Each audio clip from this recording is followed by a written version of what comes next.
Good Thursday evening, everybody, and welcome into Talking Fitchburg. I'm Jeremy Crosby, alongside my friend Andrew Bamlett and Scott. He's right here. Scott, can you hear me?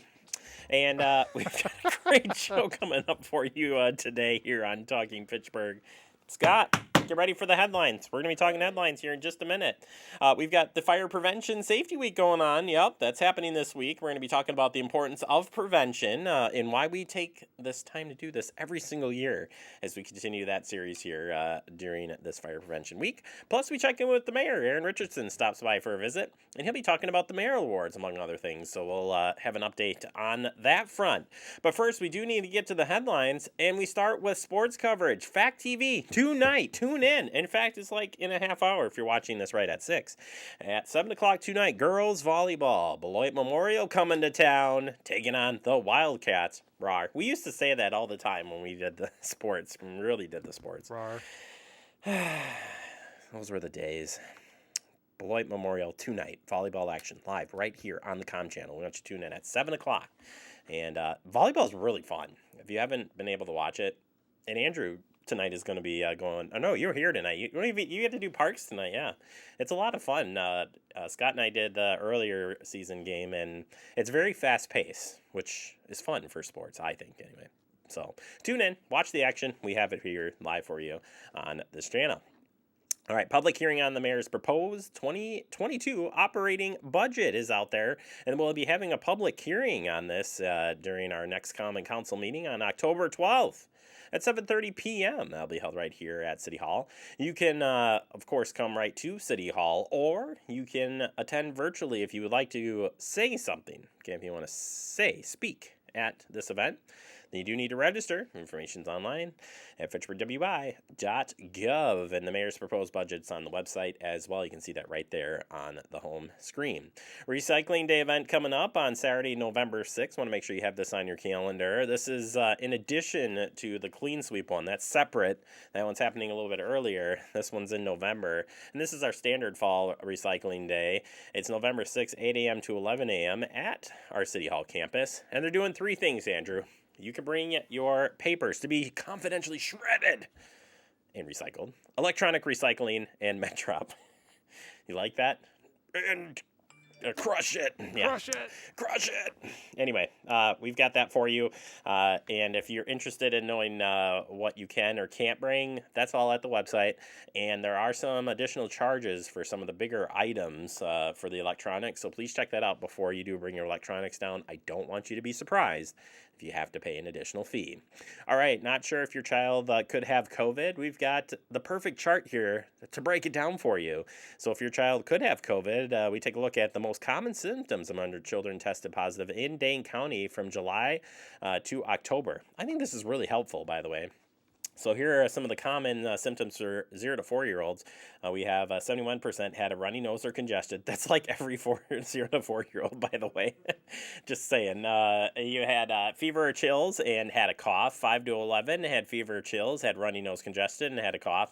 And 12 to 17-year-olds had runny nose, had a cough, or had a headache. So any of those symptoms, definitely should think twice before they send those kiddos to school. And finally, Wisconsin DOT adds rustic roads to its interactive map. And Andrew has got a live look at this. I love this. Because we have 2 rustic roads like right next to us, right on the border there. In fact, it's like maybe you're on the one side of the road, it's Fitchburg, the other side it's not. By the way, Andrew, I take that road when I come in. If the belt line's really bad, I sneak across here on MM, and then I take the lake, or is it Lallard Road there? The further one up. Yeah, that one. Go on that one. There you go. It is beautiful, by the way, if you haven't been down that before. Pretty amazing. We got some pretty amazing rustic roads out there. So check this out. We'll save the link up so you can take a look at this and all of the other rustic roads in Wisconsin. They are just beautiful. All right, let's take a quick break. Coming up next, we talk with Adam Dorn and continue our series with Fire Prevention Safety Week right here on Talking Fitchburg. Severe weather can strike anytime, anywhere, but there's a simple way to stay safe. Hey, Jim Cantori here. I stay safe in dangerous weather by planning ahead. You can stay safe too with a few easy steps. Build an inexpensive kit with supplies for your family's needs. Write down important information like phone numbers and medications. Always talk with your family and remember any pets in your planning. Be ready, be safe. Start your plan today at ready.gov/plan. We're all just trying to keep things running for those who rely on us. Ready! That's why we don't have time to be sick with the flu. And especially this year, no one has time to get sick. Get a flu shot for yourself and those around you too. Welcome back into Talking Fitchburg. Joining today from the Fitchburg Fire Department, my friend Adam Dorn. Dorn, welcome back to the show. How you doing? I am great. How are you? I am excited. We're going to talk about the importance of fire prevention, which is super important. And we've already spent a little time talking about why you do this each year. We've spent time talking about the sounds of the beep. That's the theme this year. And we spent time about action planning and what do you do after you hear the beeps. So today I thought we'd go a little bit broader and because fire safety prevention, I mean, is so important. And the first question, Dorn, just overall, and especially, I mean, your many years of experience in fire and you do fire inspection as well, but what's the message to you? What's the message this week that you want to get out there? We have the theme and everything, but really, what's the takeaway, whether it's the youngest to the oldest, about fire prevention? I think it's that everybody plays a role. Everybody plays a role in being safe and moving forward in fire prevention. I mean, everybody's involved one way or another. It doesn't matter how young or seasoned you are, right? Where you're at in life, what you do, everybody has a role that they can play in keeping themselves and everyone else safe.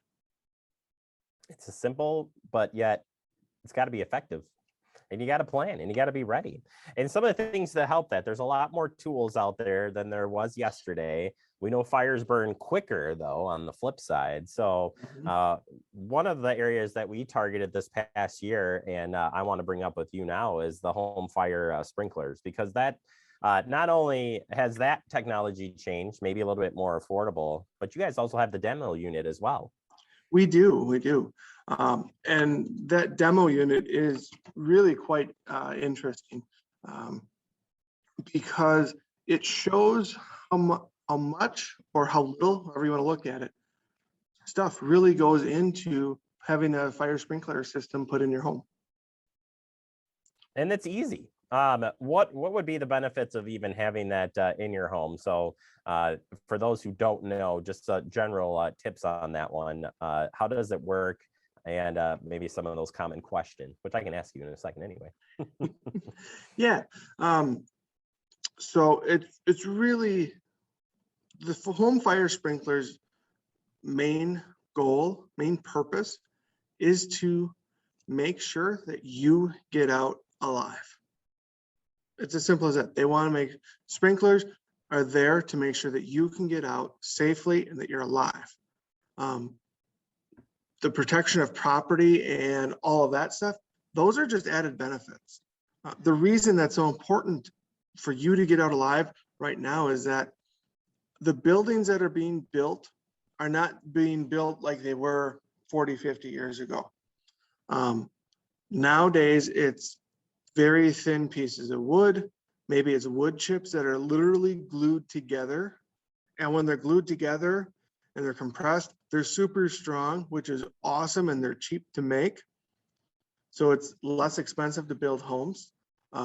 But once they start to be impacted by fire, they fail very fast, and you have roughly 3 to 5 minutes to get out of your house before structures fail. Yeah, it's something that I think you've told us many times again and again and again when we're talking about fire prevention overall. So a little bit more affordable. And I think one misnomer with the fire sprinklers, do they all go off if one pops? Do they all go? No, they don't. Contrary to what you see in movies and TV shows, all that kind of stuff, when one sprinkler head goes off, it is activated by heat. Sprinklers are activated by heat. So you could take a lighter to one sprinkler. That one sprinkler is going to go off, but not the whole building. We do not recommend that. That's not how you test the systems, right? Yeah, please don't do that. We do not recommend that. Oh boy, that'd be a mess. But that is how they work. Now, there are certain systems when designed that if one head goes off, actually, it's not even the head, the alarm needs to go off, and then there's like a couple other steps that take place, and then the water comes out of all of the heads. That's a special type of a system designed for a special type of hazard that's not very common. I think we maybe have 2 of those in our city, so it's not very common. All right, sticking with the theme of sprinklers. Sprinklers are in a lot of these buildings, apartment buildings. We have a few of them here in Fitchburg. When we're looking at fire prevention for apartment buildings or condos, depending where you live, fire alarms in apartment buildings are very crucial to that. But just overall, do you have some basic fire prevention tips for people living in apartments?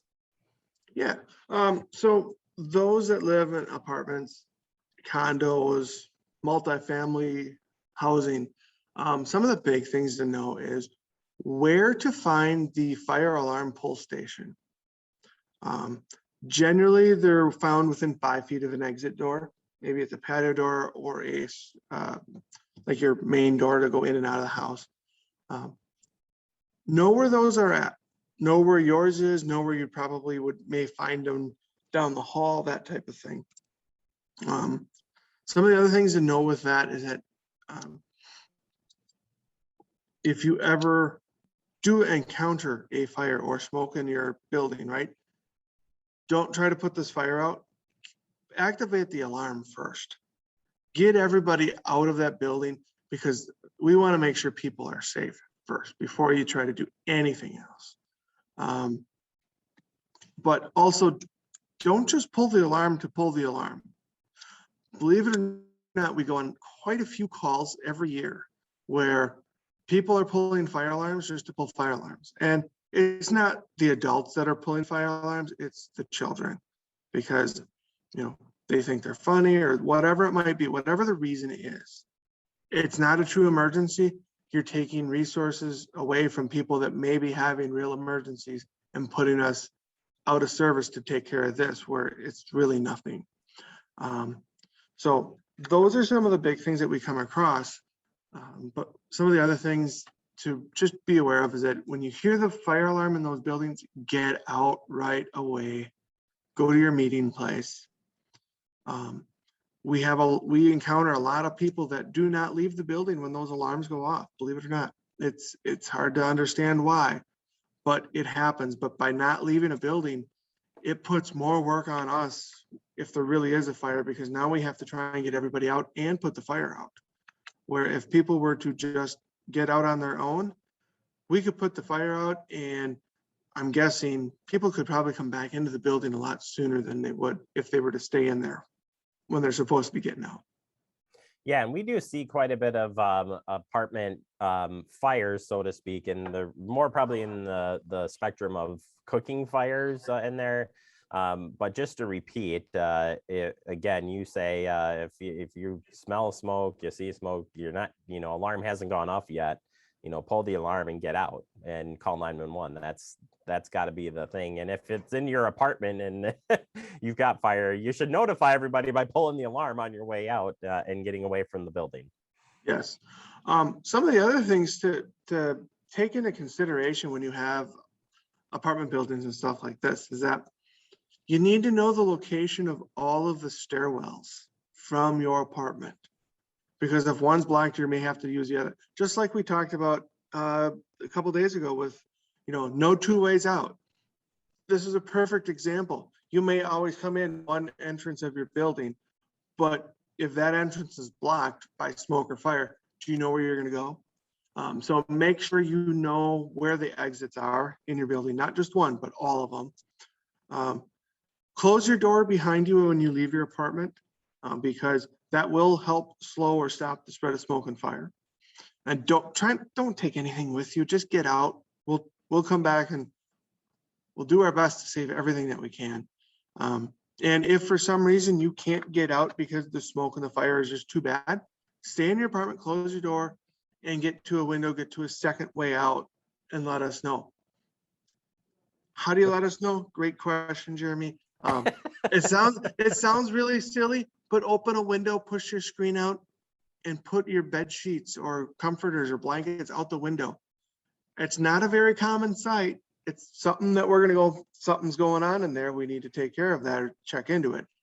That's one of the easy ways for us to find out. The other thing is call 911. It's okay. We know that the alarm's already been called, but if we know people are inside still and cannot get out, that changes the way we're going to do our job a little bit. Yeah, there was something I saw during the police crime picnic and some talks that we've had, and I would think this would go with fire, is knowing your neighbors too. Definitely would play probably a big role here in with the apartment condos or like I said, large dwelling, if you will, with multiple occupants. Yeah, it's always a good idea to know your neighbors. I mean, not that you have to tell your neighbors all of your personal business, but at least know their name, kind of have an idea what they do, maybe their schedule, right? It's not like you have to report to them, hey, I'm going to work, or hey, I'm home from work now, but it's, yeah, I work a 9-to-5 job. All right. Yeah. Okay. So if something happens during the week, yeah, they genuinely are going to be home.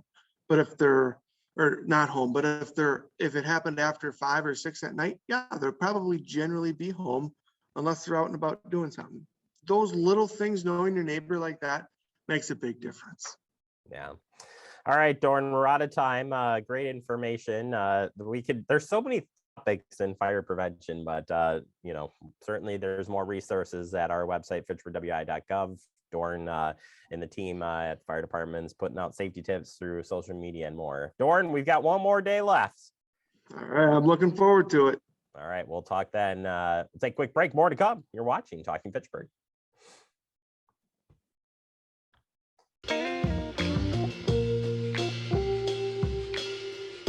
After you joined our family, it was like, I really do feel complete now.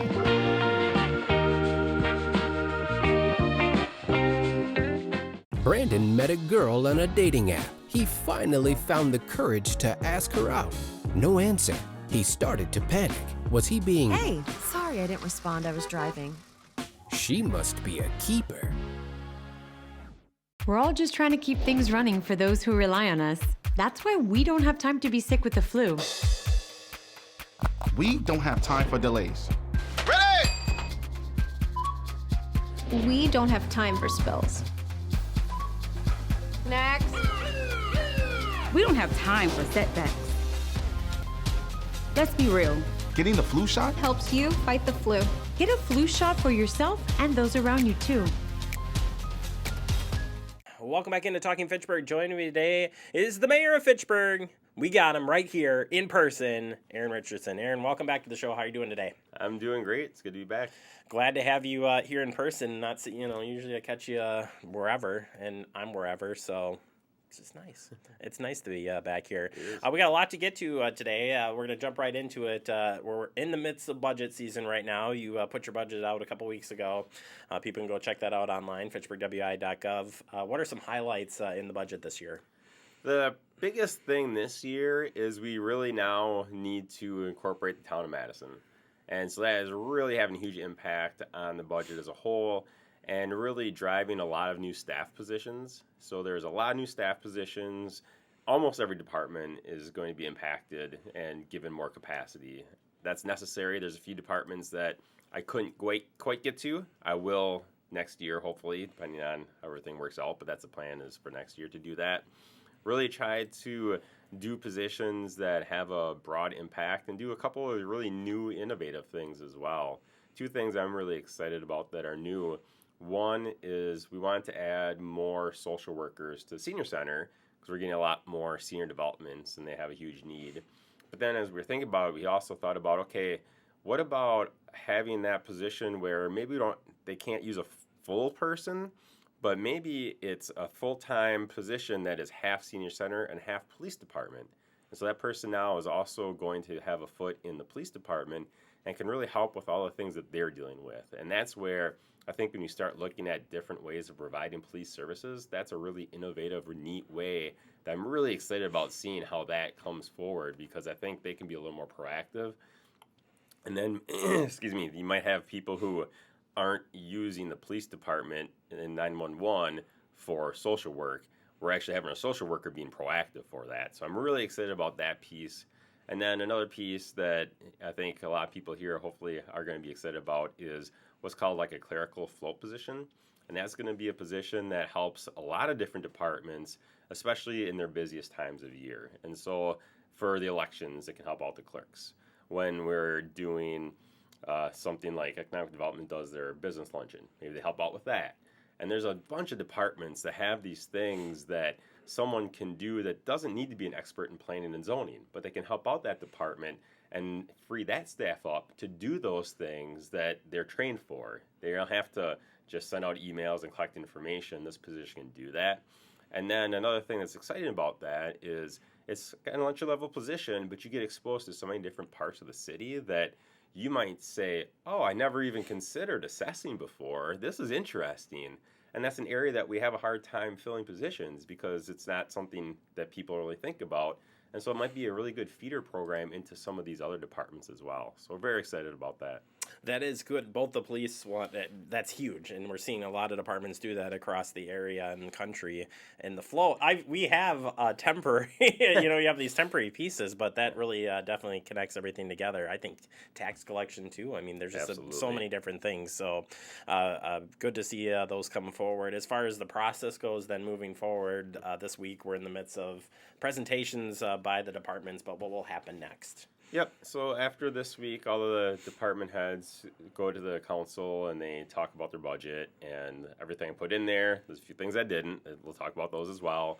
And then the council members have about 10 days to send in amendments. And I know at our next council meeting, members of the public can come in and speak however they want, good or bad about my budget.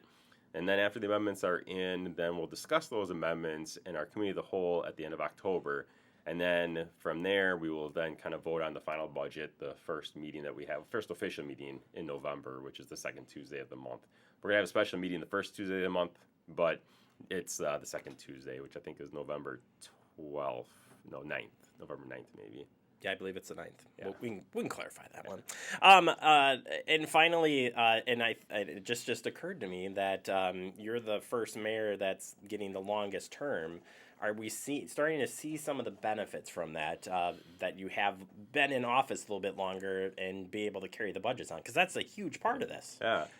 I think that there's a lot of benefits to doing that, since this would be my third year, which, in theory would be that bonus year that we haven't had in the past. I actually have another year after this.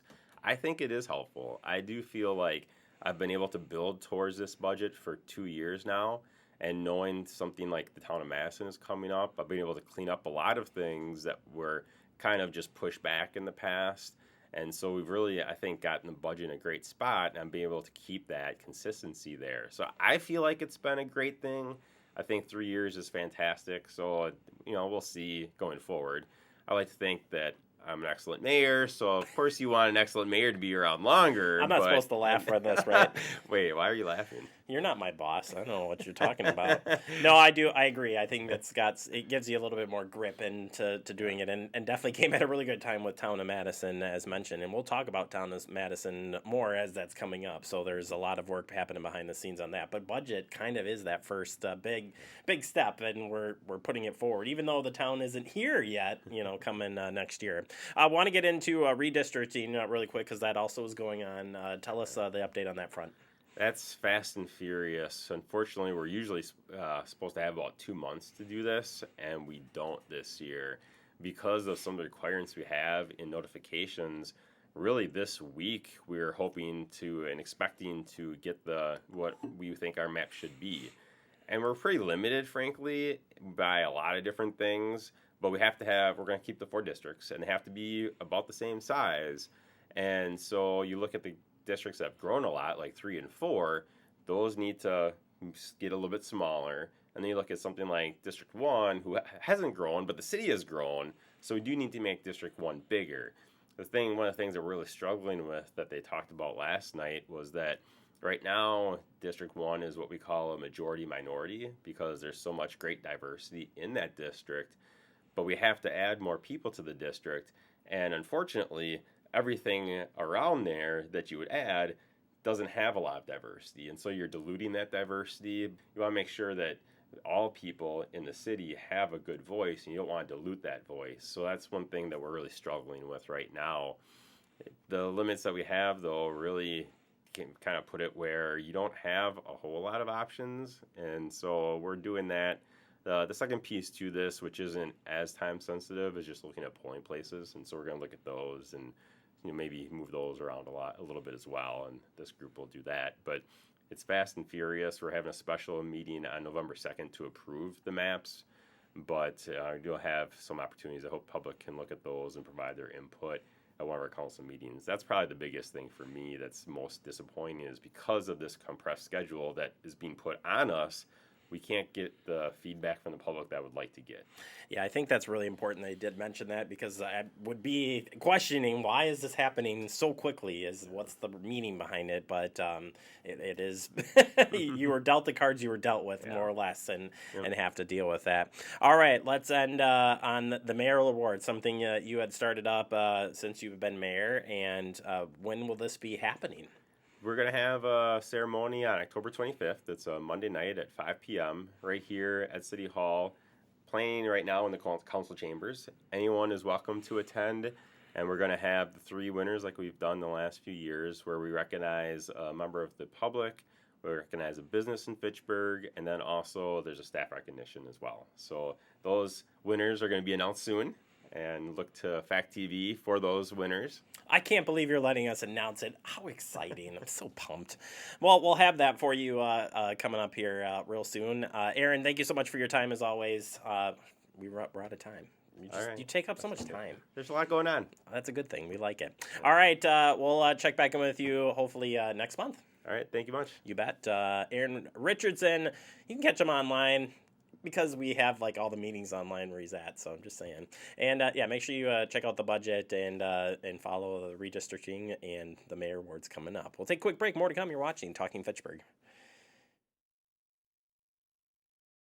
See on page 4 that the projections need to be flood next Thursday. Seriously? Thursday? Can't do that. This is really inconvenient. I have yoga that day. I have no time for this. So I can't do Thursday, but I can do Friday. Disasters don't plan ahead. You can. Talk to your loved ones about how you're going to be ready in an emergency. Don't wait. Communicate.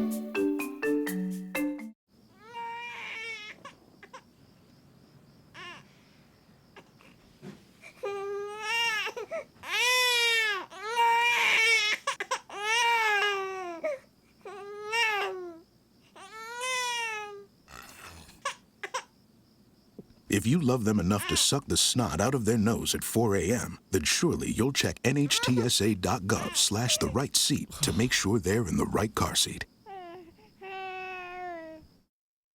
Welcome back into Talking Fitchburg, wrapping up the show for today. I want to thank Adam Dord for stopping in and joining us. We love his company, and if you haven't checked out, we have all of those Fire Prevention Weeks posted up online. And I want to thank the mayor, Aaron Richardson.